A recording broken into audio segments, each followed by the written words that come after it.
പാലക്കാട് മുതലമടയിൽ വിദ്യാർത്ഥിനിയും യുവാവും തൂങ്ങിമരിച്ച നിലയിൽ.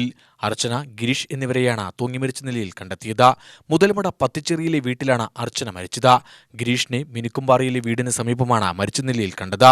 വ്യാഴാഴ്ച വൈകിട്ട് 5 മണിയോടെയാണ് രണ്ടുപേരെയും രണ്ടിടങ്ങളിലായി തൂങ്ങിമരിച്ച നിലയിൽ കണ്ടത്.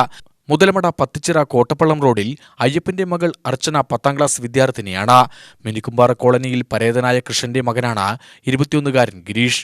ഇരുവരും ബന്ധുക്കളാണെന്നാണ് പോലീസ് നൽകുന്ന വിവരം. അർച്ചനയ്ക്ക് സ്കൂൾ അവധിയായിരുന്നു. വൈകിട്ട് അമ്മ എത്തിയ സമയത്താണ് വീടിനകത്ത് അർച്ചനയെ തൂങ്ങിമരിച്ച നിലയിൽ കണ്ടെത്തിയത്. 4 മാസം മുമ്പ് തന്നെ ശല്യപ്പെടുത്തിയതിന്റെ പേരിൽ ഗിരീഷിനെതിരെ അർച്ചന കൊല്ലങ്കോട് പോലീസിൽ പരാതി നൽകിയിരുന്നു. അതേസമയം ഇവർ തമ്മിൽ സൗഹൃദമുണ്ടായിരുന്നുവെന്നും പോലീസ് വ്യക്തമാക്കുന്നുണ്ട്. രണ്ടുപേരും രണ്ട് സ്ഥലത്ത് തൂങ്ങിമരിക്കാനുണ്ടായ സാഹചര്യം വ്യക്തമായിട്ടില്ല.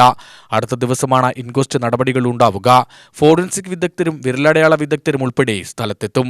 അതേസമയം പെൺകുട്ടിയുടേത് കൊലപാതകമാണെന്ന സംശയം നാട്ടുകാർ പ്രകടിപ്പിച്ചു. UTV news, Palakkad.